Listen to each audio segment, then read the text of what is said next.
What's up guys, and welcome to my first impressions of Saber. With it being about a day since Saber did release, I have done practically nothing but use her or Archer. I've used Saber in mainly MOC and also Pure Fiction. I haven't used her too much in Apocalyptic Shadow. I did use her enough to see how she does, but I generally do think I have my first impressions. So this video will be similar to my other ones. I'll be talking about what I thought leading up to her release, and then when she released, and then what I think now. So yeah, let's just get straight into it.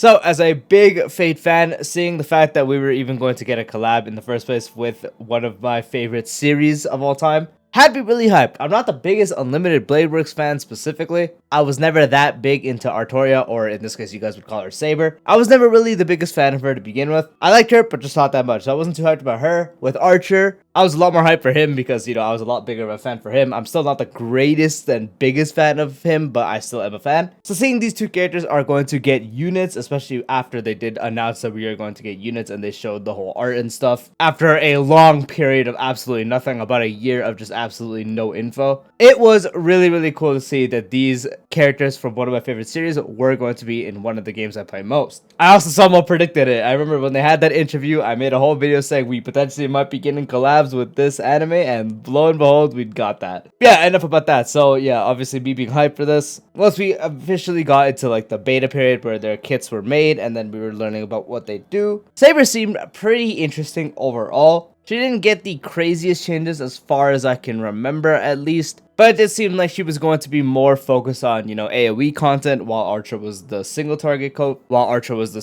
focus. But then they also did add stuff, like we were able to see that Saber was able to do more damage to just one enemy. She also had the instances of attack with her ultimate, which effectively works the same way as bounce. So if there's just one enemy, all those instances are just going to hit that one enemy. So you're actually going to be able to shred through bosses and stuff if there's just one enemy on the field. So they at least made it to where she wasn't going to have a bit of the Herda problem. There are ways to get around it with the Herda as well, but the Herda, the whole thing is when it comes to just one enemy on the field, one very beefy enemy, and there's not like, 5 enemies where the HP bar is more like, spread across. If it's just one beefy enemy, the Herda, her damage overall does fall off a little bit. So it seems like they didn't end up doing that with Saber and giving her the access to being able to do more damage with their enhanced basic attack based off how many enemies are on the field. 2/1 does more damage as well. And then her ultimate, again, with the 10 instances of damage it did provide, was going to make it to where all those can just focus on one enemy, while already having a base that would do good damage regardless if there's one enemy, 3 enemies, or 5 enemies. So a very good spread across damage while also being able to do relatively well in single target. I obviously didn't know if it was going to be enough for single target content because, maybe her actual damage overall wasn't going to be too good, so she did function well in AoE, but when it came to single target, she would not do that good. All I could really do is to wait till later versions of the beta where her kit was more finalized rather than still, undergoing changes. Which again, I still don't think she got that many changes. I can't remember at the top of my head, but I don't think she got that many. She was relatively solid and almost complete practically throughout the entire thing. There were some pretty important changes at least. But yeah, another thing that was really interesting to me was her very high ult requirement. That kind of did scare me, even with the core resonances and how it would work. Because I already knew she was going to have a good damage spread with her skill being the primary spam, her enhanced basic attack after the ultimate doing the bigger form of damage. But if her ultimate was so hard to get, it was going to be a problem because that was going to be the biggest source of damage you would have. But then obviously remember we have a sustain that provides energy in the form of Fofo. We have a broken support in the form of Sunday who provides energy. So it wasn't going to be that much of an issue, especially if you ran it with them. Without them, it was probably going to be a bit of an issue unless you ran someone like Ting Yuna as well. But yeah, for the most part, core resonances seemed like it did help with that issue. It was also really cool that she was able to get an extra turn if you were able to actually get the energy to full with that next skill usage. So you were able to do some pretty cool setups from what it did seem. So yeah, just from kit impressions, I thought she was going to be mainly more focused on blast rather than like AoE or anything. Less so single target as well, so I thought the blast was going to be the main focus, which I still do think is the case. I think she mainly functions best as a blast. Having the ultimate do good damage with 5 enemies is still really nice, but the instances, it's the same problem with balance. If you think of something like a Noxus skill, the lesser enemies, the less the bounce has to focus on RNG, and it can focus more on the less enemies. And so rather than a Noxus skill,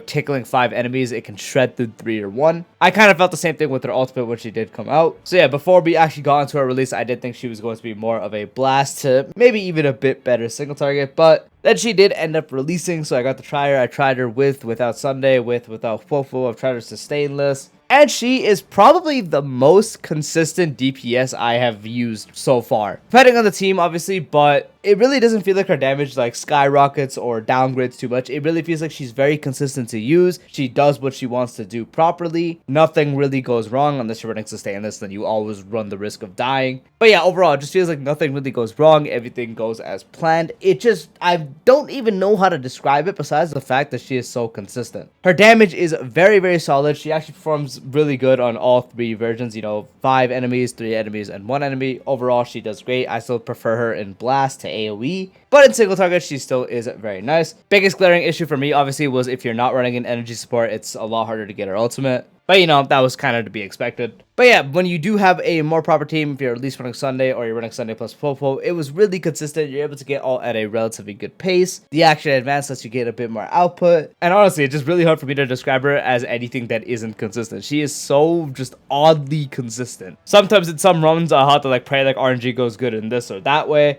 I'll have to hope an enemy doesn't get hit too much so I can go into a certain thing, such as a Noxa killing, and having the second skill proc on the second wave, just to have the weaknesses, so, you know, that's more of a him issue, kind of, but that's about it. With Saber, it's just, you know, really just consistent. Good damage throughout the entire battle, good ways to get her ultimate back. I still will say, though, even with energy supports, when it does come to zero cycling specifically, I don't really think I like running her as a zero cycler, just because her damage is good, but I feel like her ultimate, and the way you do get it, the way you do have to, like, slightly play her, is a bit troublesome for me personally. Even with my relatively higher Eidolon supports, for zero cycles, it doesn't really feel like she does too well, which isn't really a bad thing. It's the fact that she can still clear very consistently and very easily within, you know, 1 or 2 cycles still. That's still a really good test of strength, you know, just for me personally as a zero cycler. I could definitely figure out a setup eventually, and I have zero cycled with her, but it did take a bit more RNG than I'd like it to do. So yeah, I'm not saying she can't zero cycle. She can very much zero cycle. She can very much zero cycle with lower cost than what I have. There's just a lot of RNG as such in play for when it comes to some of my runs, which, you know, was never really a foreign thing to zero cycles. There's a lot of RNG when it comes to them. But with her, I feel like some more things need to go right. A lot more things need to be more consistent there, which, you know, is less of a her issue besides the energy. The only problem with that comes to her energy. Sometimes I don't get an ultimate fast enough, and just one more ultimate could solve it. At some point, I was considering giving her an ERR rope because I feel like that would actually help me get one more ultimate, but I don't really have one to do that with. But yeah, when it came to zero cycles, I don't really like using her too much for that, but when it comes to just a general clearance, like, she can very easily get full points in Pure Fiction, very much easily can get a higher score in Apocalyptic Shadow, especially the first half, but the first half is so easy with how it lets you spam skill, but the second half, she still does perform well there as well. And then in MLC, she performs very consistently, as I mentioned, like, no matter how much of downplaying I talk about, or, you know, issues, she is very consistent. I don't think I've ever played with a more consistent DPS. She always just does what I expect. So she is very much in the realm of my expectations, and I definitely do think she is a very, very, very strong character. Now, how much do I like using her? I personally do not like using her that much.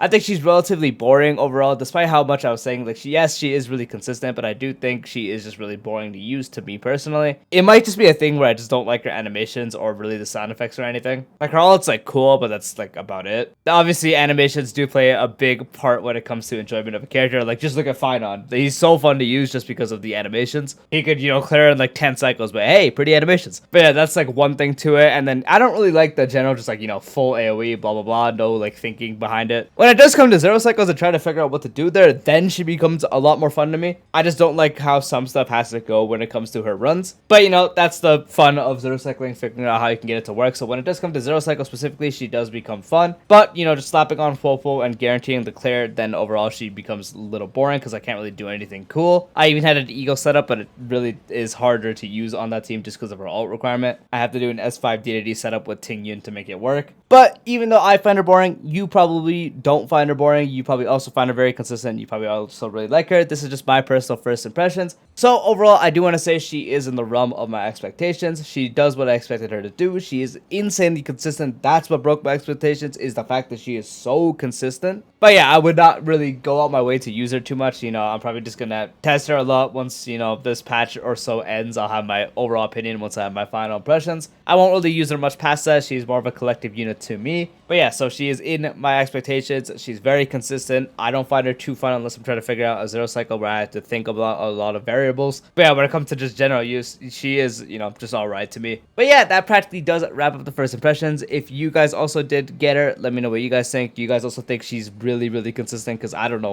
what it is about her. She's just so consistent. Do you guys also find her fun? Do you guys also find her kind of boring? Let me know in the comments. If you guys found the video enjoyable in any way, dropping a like would be greatly appreciated. If you're new to the channel or haven't done so already, be sure to subscribe and turn the bell icon for future videos like this, along with all the types of Star Wars content. And I'll see you later. Peace out.